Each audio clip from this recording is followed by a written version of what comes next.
What's up mga boss madam? Eto at mag-build na naman tayo ng Gundam Strike Red Flame SD Edition o Super Deform. Yeah! Tara, i-unbox na natin. At ayan, pagka-unbox natin ay meron na naman siyang dalawang parts. Bali, 2 packs lang siya ng plastic na parts. Medyo may kahirapan 'tong may build kasi medyo maliliit yung details ng parts niya.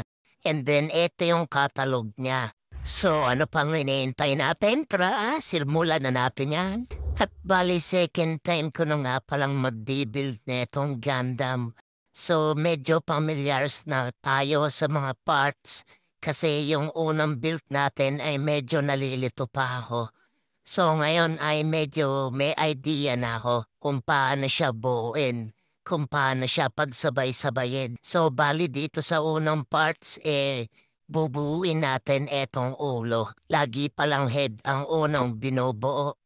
Tapos sa susunod na parts naman susunod natin ang kanyang noo or yung kanyang spark sa ulo, and then ang isusunod naman nating i-build yung body niya. Ayan, bali pagduduktuhin na natin yung kanyang katawan. And then sa susunod na parts yung mga joints ng head and sa dewang. And then itong parts yung parts sa likuran or yung kanyang wings armor. And then sa susunod na parts etong hands niya. Bali pagduduktong-duktuhin na natin yung kanyang joints, yung kanyang hands, at saka yung kanyang arms. Ayan. Bali, ganito yung pagbuo niyan. And then, susunod naman yan, yung kanyang balikat. Ayan. Kung duduktong-duktungin na natin yung kanyang balikat. Ayan, ganyan, i-assemble na natin yung kanyang kamay. So yan, bali, kukuha ulit tayo ng joints. And then, ito yung kanyang shoulder protector. Ay, hands pala to yung kamay niya, ayan. Nagkamali pa ako. Ito pala yung kamay niya, ayan. And then, dito sa parts na to, ito na yung shoulder protection niya, ayan. Para maangas, tignan. Yan, ganyan, duktong-duktong lang natin. And then, kukuha ulit tayo ng joints. Ayan. Pagkatapos niyan, ito, iduduktong natin yung kanyang tendons o yung sa parts naman ng kanyang pang sisimulan natin buuin. Ganyan lang yung pagkakasunod-sunod mga idol.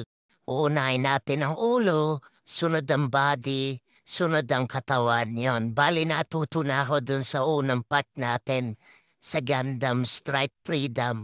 So ayan, bali na buo na natin yung paha. And then isinunod na natin, i-assemble na natin lahat. Ayan, tuktong na natin yung ulo, yung body niya, and then yung paa niya. Ayan, and then ilalagay na natin tong kamay. Yan, bali nagkamali ako ng lagay ng kamay dyan, so binaliktad lang natin. And then, eto na yung swords na napaka-anas. And then, yung lalagyan ng katana niya. Ayan. Bali, susunod naman natin yung kanyang armor. Meron siyang side armor. Then, ayan, ilalagay na natin. Sa kanyang side, ayan, bali, patapos na tong video na to. At ayan, idadagdag na lang natin to sword. And then, ayan, eto ng kanyang final looks.